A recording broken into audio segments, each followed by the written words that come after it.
Happy Thanksgiving week, Mark. You're getting ready to travel. I'm sure that's stressful and fun. Also stressful. Chase adding more language to their cards. Hyatt and guest to honor. There's a kerfuffle going on there. All of that coming up right now on MTM Travel. I mean, my parents are driving me nuts already. We haven't even left.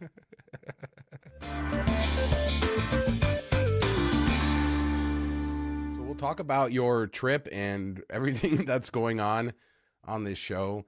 But yeah, I mean, in-laws, Mark, traveling with family, it's a blessing, not a curse. Well, not in-laws. I'm luckily not traveling with my in-laws. That would be way, way worse. We don't get along so well. Oh, I get along with my father-in-law, my mother-in-law less so. And yeah, like I got yelled at our pre-Thanksgiving dinner for trying to get work done because it was on a regular Saturday and I had to work. And she was like, "Well, it's dinner time. You need to put that away." And I was like, "No, I need to get my job done. I'm here when I should be home working, but I'm trying to make it work, and you're just being this way with me." So I was pretty pissed that whole Thanksgiving, and then this morning, already getting texts about the trip and where's that? What's this? I don't know what I'm doing here. Oh, at least they all got their UK visas, so that's good. I didn't think they'd be able to pull it off, but they got them. Yeah, a new reality that you need for to get visa. I mean, just in the past, you would have just gone there. But yeah, I guess talking about your mother-in-law, I mean, that's very relatable. I think we all have a mother-in-law that we can, that's driven us nuts at one point or another. Yeah, I think. Well, my wife, I think, got pretty good with my mom. Well, she still drives her nuts at times, but it's not like making you feel bad because they're very supportive. I'll give my parents that credit. They're very supportive in all things, which is a rarity sometimes. And my wife's parents are more of the passive aggressive, old school. At least her mom is. Just like make you feel like you're doing something wrong all the time, almost like Jewish guilt, but not Jewish, I guess. Yeah, I mean, Jewish guilt it's a weird sort of thing because it's done with love, and it's a lot of anxiety in Jewish circles, and I don't know. So I've always when my grandmother guilted me, it was always out of love. It didn't feel like she was coming at me. But I have seen some toxic versions of that. But I guess the moral of the story is, I mean, you're going with your parents, not your in-laws. So the in-laws got to be nicer to you if they want to get a nice fancy trip to Europe. I don't think my wife even wants to do a trip with them. It just wouldn't work out. They're not travel people. One time when I first got into Miles on Points, so this was like 15 years ago, I'm like, oh, let's do something nice for your parents. I'm going to book them a trip down to Florida. I think I got flights on Southwest for like 5,000 miles round trip nonstop. And then I booked the flight. It was weird. I booked the hotel for them, and I want to say it was an SPG hotel where I had to fill out some form or something to book it for them. And they never, it was like a points and cash booking because it was a really good deal. And they never actually billed me for the cash portion of it. So I ended up getting them rooms for like 3,000 points a night. And they never booked that part. And I had to send it like fax in a form back then. But when I told them, we're like, hey, we're going to send you guys to Florida so you guys can have like a 4-day weekend in the middle of the winter. And they went, why? Oh my God. Michigan, Florida. No, they're like, they don't leave the Midwest. They drive anywhere they go. I can't remember the last time they flew outside of that trip. I don't think they've flown since then, since we booked it for them. And before that, I don't remember them ever flying as long as I know my wife. I think they went to Disney once or twice when she was younger, and that was about it. So they're not big travel people, so we don't have to worry about that. Even though she does have family back in Germany that I think she would like to see, I'm not doing that. We know how much you love Germany. Yeah. You throw Germany, that's not my favorite, on top of mother-in-law, it would be like the worst trip. It'd be like hell on earth. I couldn't do it. As you point out, even with the family members that we like to travel with, it gets to be very stressful. I've taken some big trips with my dad over the years and always have paid the price for it because he's very stubborn. He wants to do whatever he wants to do. His health wasn't always the best. And here I am running around trying to plan everything, make it great. And it's sort of, yeah, I mean, it's appreciated, but the amount of work that goes into these sorts of things, I don't think is appreciated. I mean, sometimes I don't even think my wife appreciates how much work and planning goes into a trip. I never even get like a thank you. This was amazing for my wife. It's just kind of expected at this point, which I give her a crap about all the time. The kids are always very, very good. I beat that into their head at a young age. Say thank you for everything, to the point that my son says it like 4 times while we're eating dinner. And I'm like, "You already said it once, buddy. Like, we're good there." So he's like over one end of the spectrum. My wife's on the other end of the spectrum. But I just want like once for them to be like, "This was so amazing. I can't believe we did this." And it never, never. My kids, yes. My wife, never. So I think my parents will be that way if this goes somewhat okay. I think my sister will be that way, but my sister's like an ADHD cat that is just like, "Oh, what about this? What about this?" My one friend told me that this is the best hot chocolate in the city, and that this is the best thing to do here, and we got to try this pizza, and we got. And then she sent me an email with a Chat GPT lineup of like what to do for the 2 days that we're going to be in London, and I'm like, I'm not going to 14 things. Like, you need to pick three tops. This, you know, the way I travel, I don't like to have anything. Maybe one thing that I want to do, and I just kind of let it all else happen. But I think Anthony Bourdain had a quote about this, like people that hate Paris is because they don't just go and enjoy Paris. Like they're too busy jumping from thing to thing to thing. And it's like just walk down the street, sit at a cafe, do this, kind of stroll. And I'm like, let's pick one thing like morning, afternoon, evening, and then everything else will fill itself in. So yeah, it's been the last week has just been chaos. Yeah, it kind of highlights the difference between people like us that are traveling all the time. Maybe you're settled in more to your ways, and then people who are viewing it as like a once in a lifetime or, an all you can eat buffet. Let's get as much as we can. And I mean, Paris specifically is a great example. You bring up that Bourdain quote all the time, but that is literally my experience in Paris, from a city that I really didn't like the first time I went there to a city I absolutely love to visit now. And it's because I'm not doing all that crap. I'm just walking the streets. I'm actually enjoying Paris for the reasons that it is so famous, not the Eiffel Tower, but the sidewalk cafes, the shops, the walking the streets, the big boulevards, the vibe, walking along the river, all that sort of stuff that makes Paris Paris. So yeah, I mean, I get it, but I also understand. And you bring up ChatGPT. How many people are planning their trips nowadays with that? I feel like it's a good, I don't know, it's like a very good tool for the amount of work that goes into planning, but I'm sure it leads certain trips awry. And then, as you point out, it doesn't really have an idea for this is too much. Yeah, and I think it was a good idea of like showing what's near what, and we can kind of group some things together. So, and she even said, "This is just we don't have to do this. This is just an idea." I said, "But I want to kind of do these things. What's the ideal way to go about that?" So I get it, and but it's just overwhelming when you're like, "Oh crap, this is gonna be bad." And I'm kind of going with the flow here because I know this is their once in a lifetime. I don't know that they'll be back there anytime, and us, and it sounds really douchey, but we can get back there anytime we want, essentially. And these two places are not super high on my list of must do's. And maybe they will be after I experience it. Maybe I'll really want to go back, but it's never been like a top 10 thing for me. So I'm just kind of, hey, whatever you guys want to do. I think the one thing I brought up was if you want to go to Richmond, I might get up on like Saturday morning, ride the train out there just to see like the Ted Lasso stuff and get that feel. I like being outside of the main city center and getting the feel for what daily life is in like a smaller part of London area. So we'll see. But you know what happens every time I book like all my parents' flights? You know what happens every damn time when we're 3 days out? What? What's my flight? Did you send me that flight stuff? Yeah, I emailed you both because I put both of you email every time. I put it on the booking and then I email myself and then I re-forward it to you and I say check it, make sure it's good. You check it, and you say it's good, and then like make folders. I don't understand train tickets, plane tickets. They're like, I didn't get the plane tickets. I didn't get the train tickets. I'm like, I have the emails that show that I sent them to you. Just put them in a folder. We do this every time. Can't you search? Put Eurostar in there. Put American. I don't understand. It's so frustrating.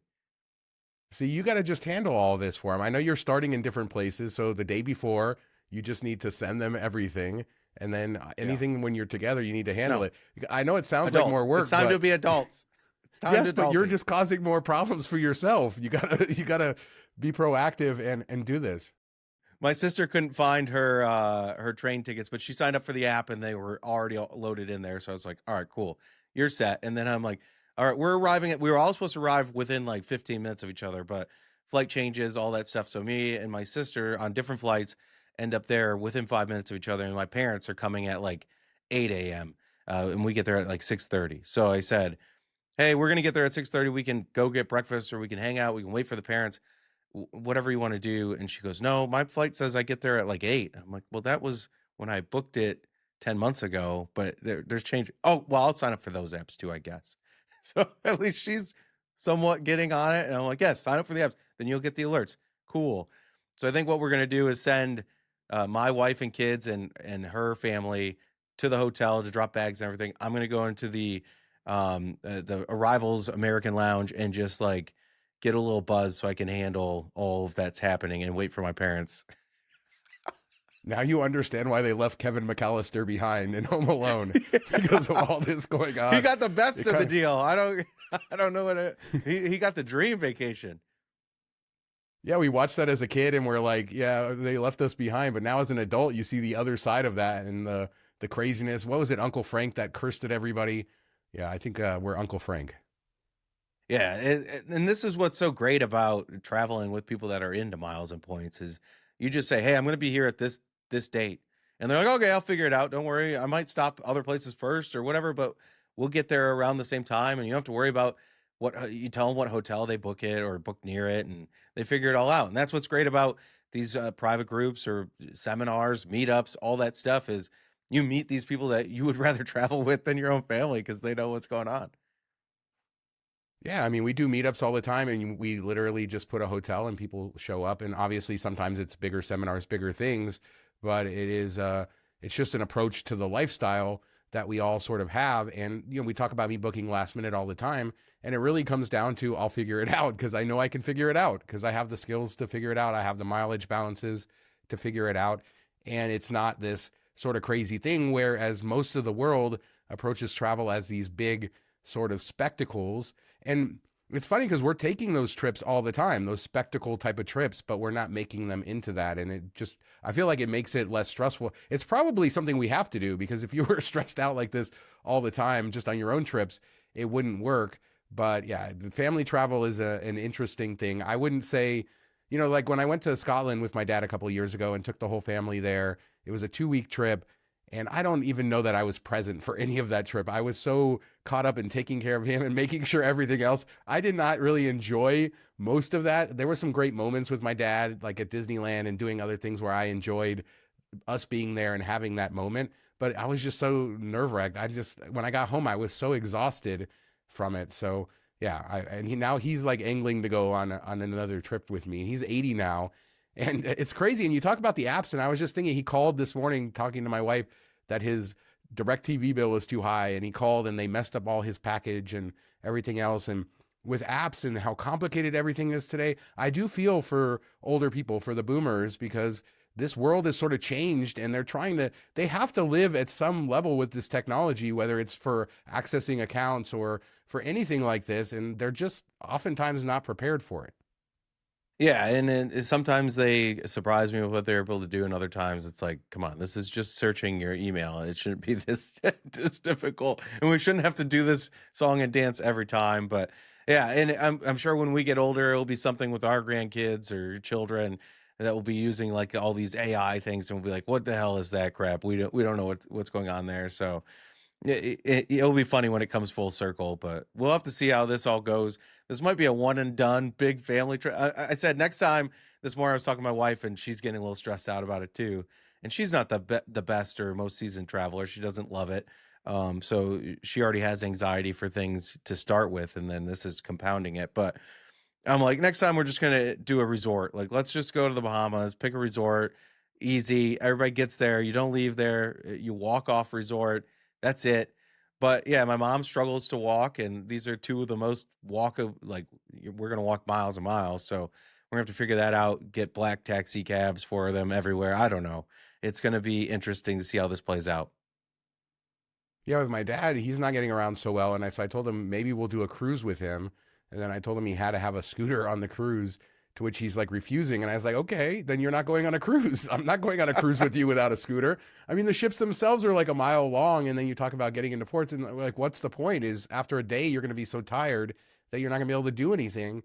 And, so there is that whole give and take. And like you said, someday we'll be on the old end of that, God willing, that we make it that long. And it's all full circle.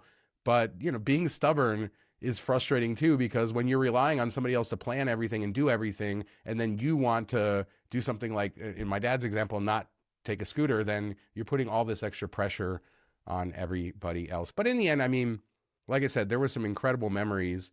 And that's why we do it, is because not only for the kids to be with their grandparents, for us to be with our parents, for us all to be together. It does. It just, Mark, I feel for you because it does suck that it falls on us. We're the ones it falls on, and everybody else just gets to show up, and that's not fair. But in the end, it's such a gift to everybody's lives that we have these opportunities. Oh yeah, I know that we'll have 3 or 4 like key memories or whatever. What's that movie with Anger and the Disney Pixar movie? Like core memories or whatever they call them, those little islands. I think that this will be one for the kids. I'm excited for one my kids to experience it, but also my niece and nephew and them to get to do it together because they don't get to do too much stuff together. We're 4 hours apart by car, so 2, 3 times a year. That's what we get to do, and this is one of those times. So it will be great to see that. But they're all flying economy, so they're going to be so. I don't think they realize how bad it is overnight in economy. Like daytime going back, fine. That's easy, but overnight, oh, it's so rough. Especially when you get there and it's like 8 a.m., but you're feeling like it's midnight, 1 a.m. Nope.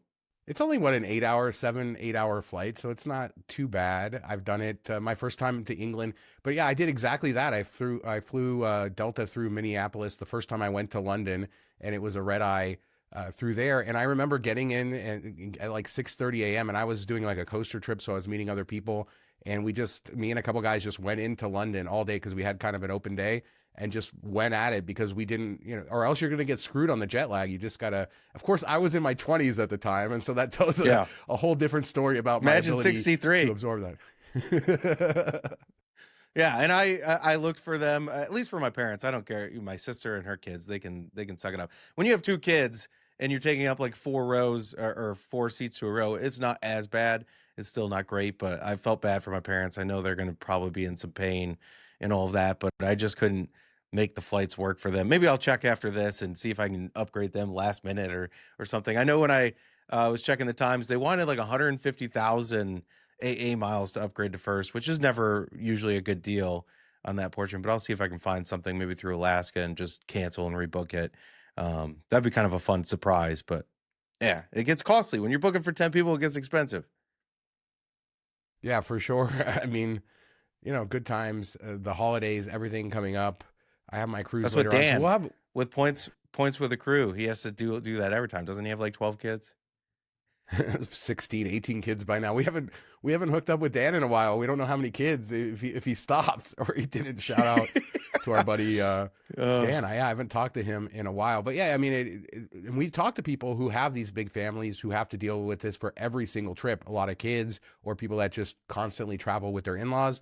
I know, shout out Cheryl's. I used to talk to her all the time about how she would travel with her elderly parents. So all kinds of different things in this hobby. And this actually unlocks all of that. But speaking of what you were just saying about the direct flight and stuff, in Vegas, Air France just launched a direct Paris to Las Vegas flight. And I was thinking this as like a mind exercise. Would I rather fly on that flight in economy, because there's been no business class space, I've just been looking, or connect in business class to Paris? And I think I would rather do the economy. Connect. I mean, it depends. If I'm going there, if it's overnight, I want a bed. If it's coming back and it's the daytime flight, then I'm okay with economy. So that's what we did. We booked business going over and economy on that nonstop coming back from Paris to Detroit. So I was okay with that. The price was really good, which I know we talked about because you flew that same flight home. But overnight, man, just going down to Rio when we did Carnival, we did premium select, and that was better than first class domestic, and I still felt horrible when we landed. I couldn't get any type of sleep. I just can't sleep sitting up at all, and it was rough. Yeah, I mean, that's what travel is too. And as you get older, it is. And maybe we can feel for our older family members as we get older ourselves, and then realize like things that we were able to do 10 years ago that didn't wreck us now do wreck us. Because I mean, some of the crazy travel I've done, and even when you're in lay flat, coming back from Japan a month or two ago, I didn't sleep. I just couldn't sleep for whatever reason. And yes, I was in a business class seat, but I was miserable for days and days after because I didn't sleep during that flight. So it definitely can have a big impact. But what is the number one thing you're most looking forward to on this trip to seeing with the family? I mean, I don't really have it. I kind of set expectations low when I travel. I don't really have anything because whenever I do build something up in my mind, it never works out. So I would say just the Christmas markets, which we really enjoyed a couple years ago. And I think London has a couple really good ones. So excited to check those out. And I'm sure Paris has some as well. So just that Luke Vine and walking around, staring at that, getting in kind of the Christmas spirit. I'm looking forward to that the most. And if we do go to Richmond, I think that'll be kind of fun just to see the bar, even though I know the pub's not the same exact, but the park and that area and the how quaint it seems on the show, see how that compares. I think those are probably the two biggest things. Yeah, Richmond, and it's been something I hope to get to someday. It looks really cool. Just to, like you said, it's just like this normal town with this normal center and all of that. But because of the show, it's become cool, and also a way to get out of the areas where all the tourists are. That's my biggest suggestion on London. I get that most people want to see the London Eye. They want to see Big Ben and the Tower of London and all the stuff. But those areas of London are my least favorite because they're so crowded and it's just miserable there. And when you start to get into the neighborhoods, it starts to get really neat. Are you planning to go to King Cross Station to see the Harry Potter platform? I'm sure if my daughter finds out about it, then we'll have to go. I'm sending her a DM now. It's fun. It's Yeah. fun. And there's a hint with that. They have this big line for people to take pictures with what I forget the platform number already, whatever it is, but 7 3/4 or something like that. Or yeah, there's definitely a fraction in there. 9 3/4. I don't know. But people will wait like an hour in this line to get their pic because there's like this little luggage that's there so you can pose with the luggage in there. But if you just like what I did with Ellie is I just stood her off to the side of the line and took a picture and I still got it in the background. It wasn't dead center, but I didn't have to wait an hour either for it. And she's not a crazy Harry Potter person, but she really liked that novelty. And then of course they also have a Harry Potter gift shop there as well. But it's neat to be like, okay, I'm in King's Cross Station. This is the real place where the platform supposedly is. And I love that they play into that a bit. Yeah, we'll have to, if we're in the area anyway, I'm sure we'll swing in there and do it, or I'm sure it's on my sister's chat GPT write up. So yeah, it'll be interesting to see when you get back to see how it goes and what you did enjoy, those memories, those key memories you talked about. Obviously, the Eiffel Tower, I always say, don't do the tourist stuff. But to me, that is the one that lives up to the hype just because I think the building is so cool. It's not as neat as it used to be when all the area underneath it was wide open. Now it's all secure, which it needs to be. But back in the day, my first time visiting there, it was kind of like it was back in the 1800s where you just had these big grass lawns underneath it. It was wide open and it just became the crazy thing. But one of my favorite Paris memories ever, sitting under the Eiffel Tower on a Sunday, there was musicians playing, people eating picnics just right under the Eiffel Tower, just like they were doing 100 years ago. I think I've talked about that before, but man, one of my favorite travel memories ever.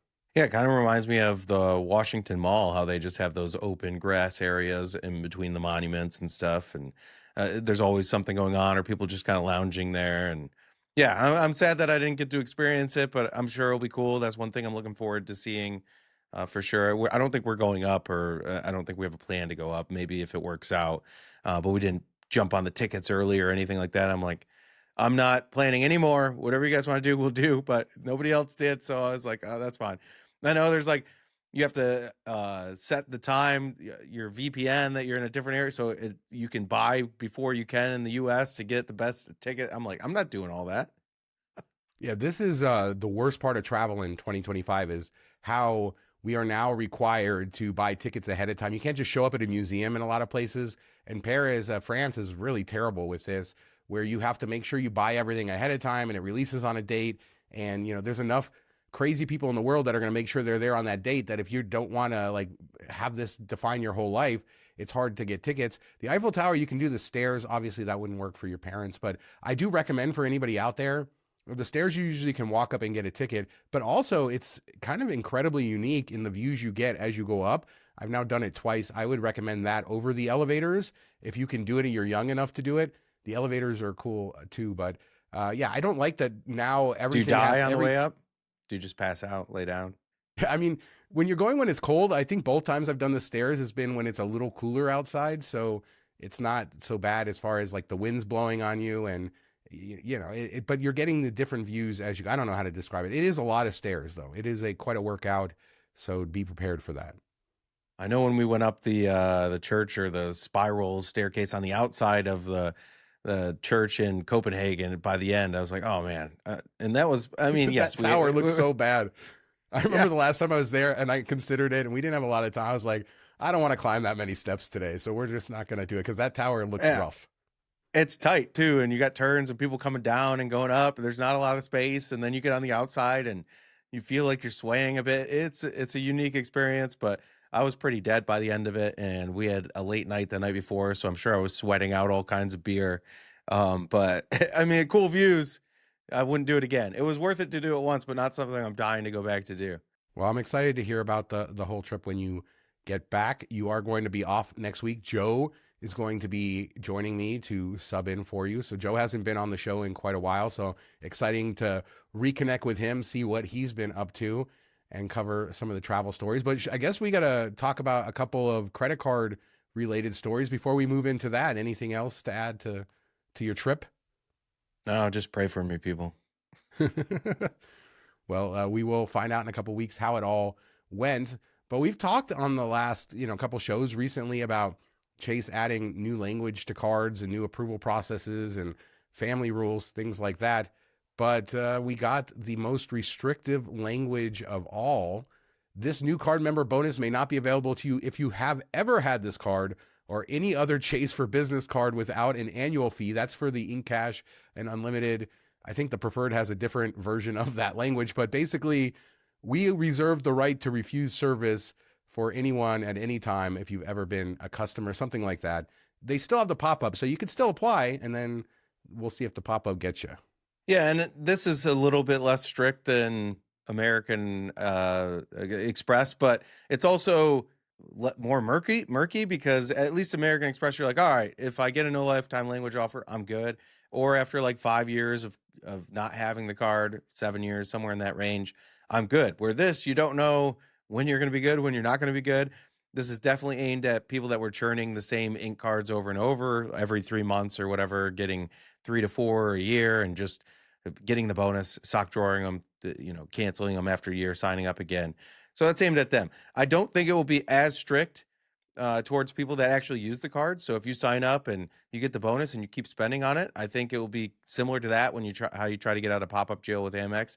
The more you spend, I think the better off you'll be. And then the more things you have with them, if you're using them as like your investment bank or you have checking account or savings or whatever it is, I think the more verticals you're in with them, the better off you are. Maybe even if you have personal cards that you put a lot of spend on, the Hyatt card, something like that, I think it will help you out. And that's my guess is anybody that looks like a decent customer, they're going to be willing to give to at least one of each instead of saying, oh, well, you already have it in cash. You can't get the unlimited.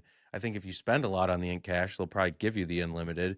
I mean, we'll have to see what the data points play out over time, but that's just my guess where this is going and how they've done with the Sapphire rules too. And that seems to play the same way there. Yeah, and it makes a lot of sense, right? It doesn't make sense for a bank to be giving you the bonus over and over again on the same card.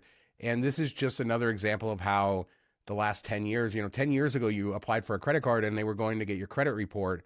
And maybe they had some basic internal data on how you were as a customer, but that's what they were using for their decisions.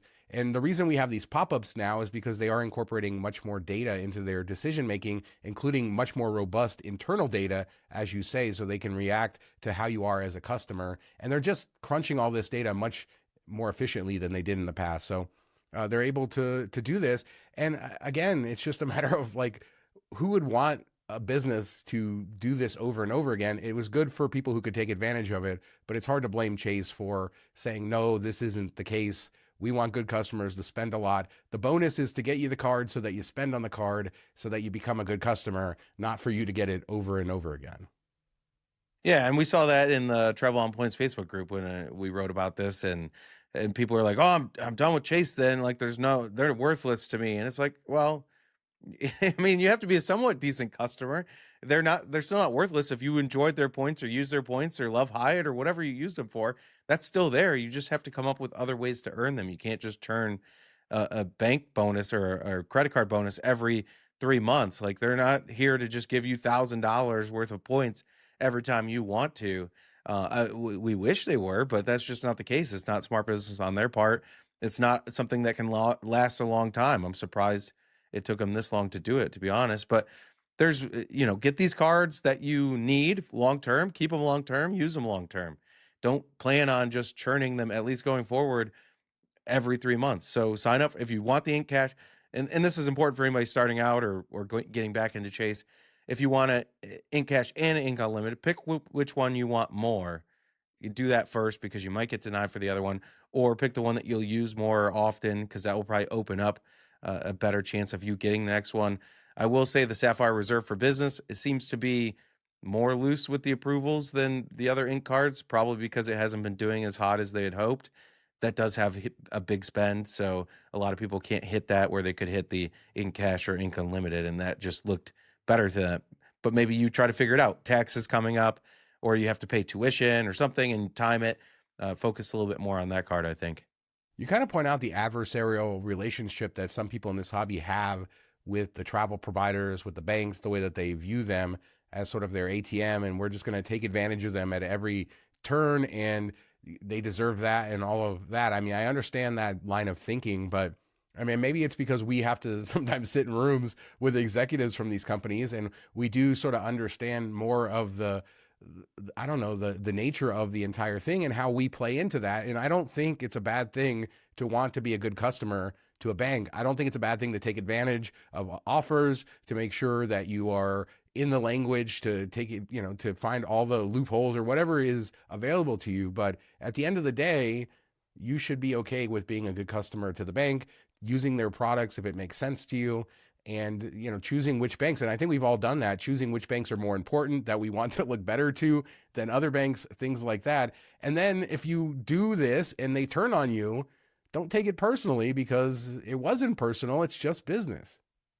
Yeah, and I think the other thing people in the space get caught up in is thinking that we're important. Like our space, our group of miles and points people are important. We are very small in the grand scheme of things. We are very unimportant, but the amount of cost that we can drive can be noticeable at times, especially for smaller banks. So we're a nuisance. We are not profitable to them. I would say most everybody listening to this podcast is an unprofitable banking customer. We just kind of fly under the radar a bit, and then when we do things too hard or too much or too often, that's when it gets to the point of, all right, the juice is worth the squeeze to the bank to kind of stop this, and they push back. So people are always trying to find that limit. But for the majority of their business, where they make their billions of dollars has nothing to do with us. They want that big customer. I mean, the company I used to work for, $15 million a year business owned by two brothers, they had a Chase Ink card.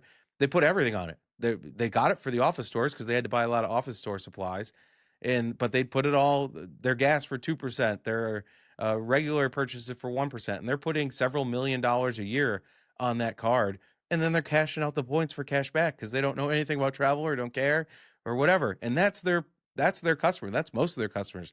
That's what they want. They don't want us. Yeah, they want that limited level of engagement. So they want somebody to have the idea that the rewards exist and that they're using it for the rewards and that they're getting something back. So our whole economy is based on this, and we've seen the proliferation of rewards programs in the last 10 years, where it went from travel providers and stuff like that to every supermarket. Well, I guess supermarkets had it, but you know what I'm saying. Every provider, every restaurant, everybody has an app and a rewards program so that they can collect data and they can do all of this sorts of stuff. So they want the average customer to be engaged with that idea, to say, yes, I'm getting my Starbucks stars, and yes, I'm going to Panera and getting all of that. But they don't want you to go that next step where you're being efficient with your use of the program. And that's where you're right, where people like us aren't really a huge amount of people. It's mostly those people who engage with it on the highest level. They feel good that they get the rewards, but they're not maximizing them. And that's really good for the banks. But it's hard. I mean, it's crazy to see just in the last 5 or 10 years how rewards programs are everywhere, and we see people using them. I see people who aren't in any way like engaged in this hobby, who are obsessive about rewards programs, but again, not the value. What are they getting? All the sort of next level stuff that we're doing, and it's far more, I don't know, far more valuable for us. But if those people didn't exist, then the outsized value wouldn't exist for us. Yeah, that's the key. Like they cover the freight for the cost of us. I mean, I can't tell you, everybody I bump into around here has a Delta card because Delta's the main carrier. It's they're one of their home bases, and people get excited. Well, I love Delta. It's a great experience. earn those miles, and then once a year I go on a trip and I get a free flight, and it's like, yeah, but you were getting 1 or 2% back that entire time. It's horrible. You would be better off getting a double cash and just paying cash for that Delta flight. They just don't get that because they just see I got one free flight for doing this. It was fairly easy. I'm cool with that. And that's all these companies want. American Express loves that person. That's the perfect person for them. Yeah, I always say that if you don't want to engage in, because there's a lot of stuff, and these threads will come up on X all the time saying, from very wealthy, successful people saying miles and points is a waste of time, that focus your stuff elsewhere. And if you think that, or you have limited amounts of time, it doesn't mean that you can't learn one bank or learn a little bit to make sure that you're getting more out of what you're doing. You don't have to learn about every card, every bank, all this sort of stuff. You can engage in the way that you want, and therefore you can have your cake and eat it too. Use your limited bandwidth, find the best value within what you're doing. And it doesn't mean that you have to be churning cards or applying for a million cards. A lot of people I know in the hobby still only apply for a couple cards a year, and they're just making sure the cards they're using have the bonus categories, have everything right for their sort of system, and then that they're redeeming correctly. And then that's all you need to do. And that doesn't take a ton of time or effort.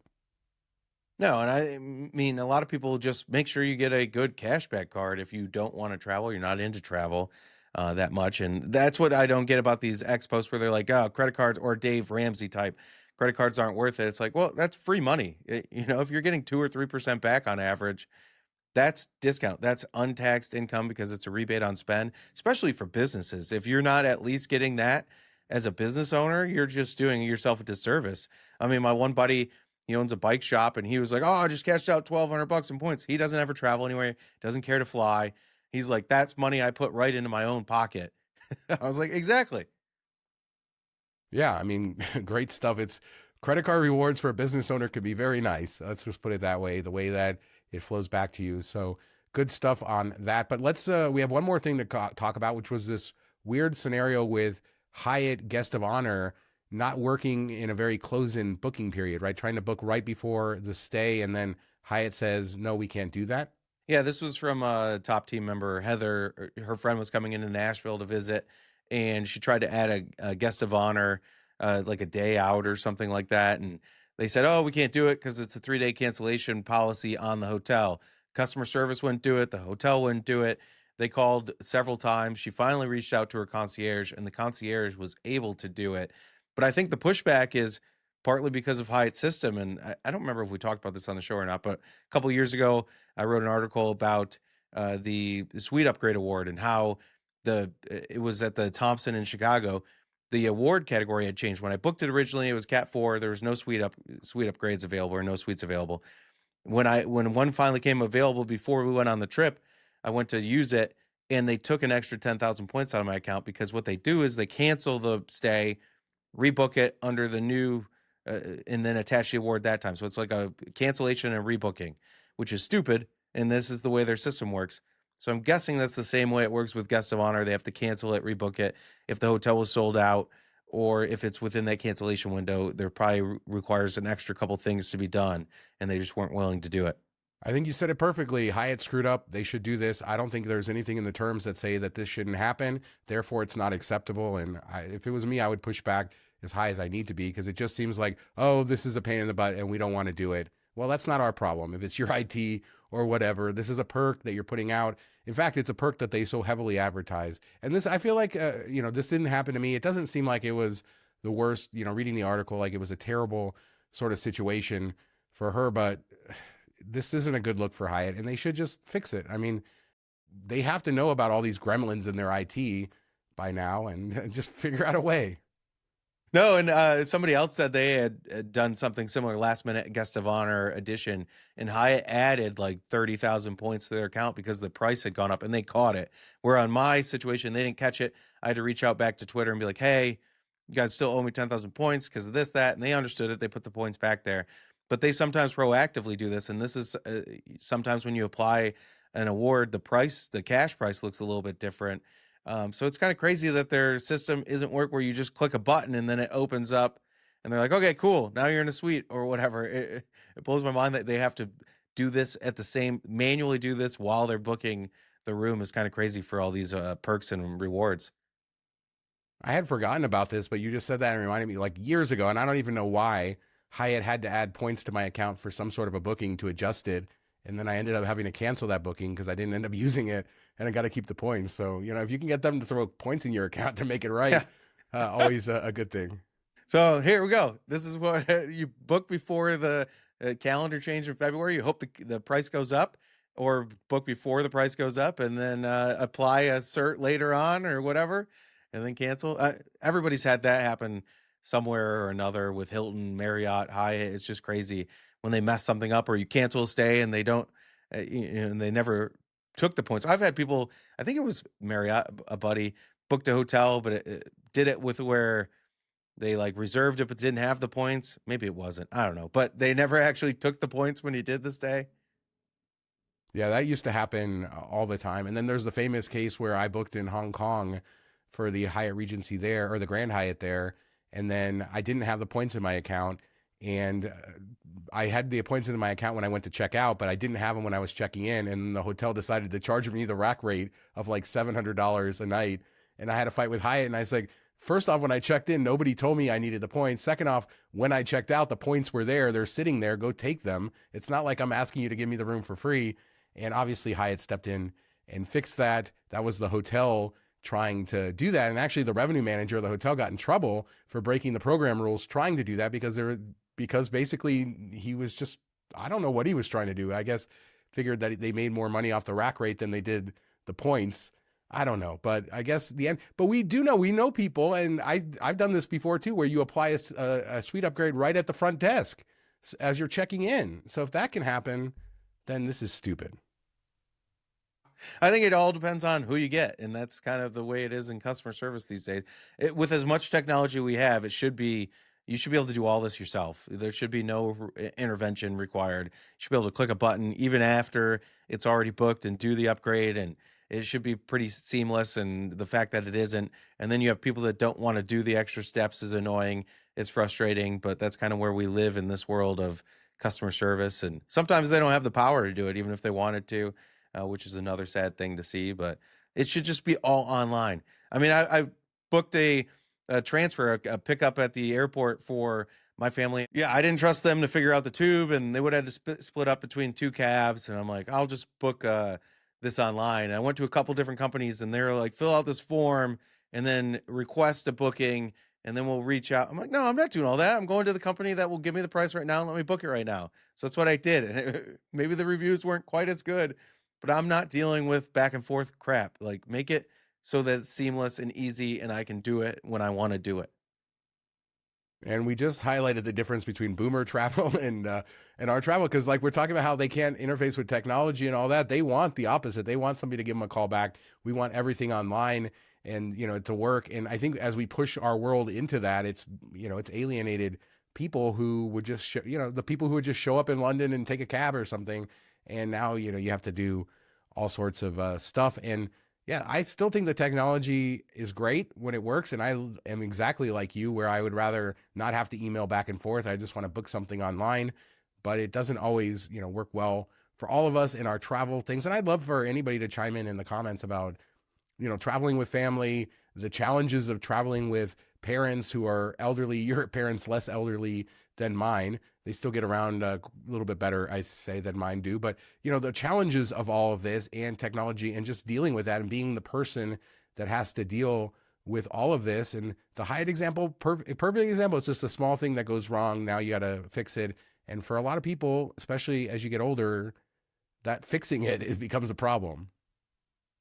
Yeah, I'm going to do the tube with my parents, though. So pray for me again, people. The tube is incredible unless you're there in the summer where it's just like hotter than hell because there's no proper way to ventilate the heat from the trains, I guess. I never realized that till I was there on like a June day and just like it's 150 degrees down in the tube. But yeah, riding the tube, one of the more famous subway systems in the world. Connor's going to love that. I bet he's nerding out about that. Yeah. Oh, yeah. He's very excited that we're taking a train from London to Paris, and he'll be all over the tube. And when he gets his what's the card called that I got to get for the kids? Because they have the tap in, tap out, but I forget, like Oyster or something like that. I don't know, Yeah. but I got to pick up one of those for him, and I think he'll be excited that he has his own tap in, tap out. I was thinking about giving each one of them like a different credit card so we could just do it quickly and not have to mess with people. But they get the reduced rate because they're under 18, so I'll probably go and just take care of that when we get there. Well, good times. Leave a comment. Let us know what you guys think about anything we talked about, all the travel topics, Chase adding the language, Hyatt's little technological quirk. Leave a comment. We do a new show every Monday. Like I said, Joe Chung will be subbing in for Mark next Monday. We also do our Vegas show Tuesdays and Fridays. We will have a Friday show, post-Thanksgiving show this week as well. So check us out everywhere. Listen, watch. Thanks for being there. They call him Jose. Have a good week, everybody.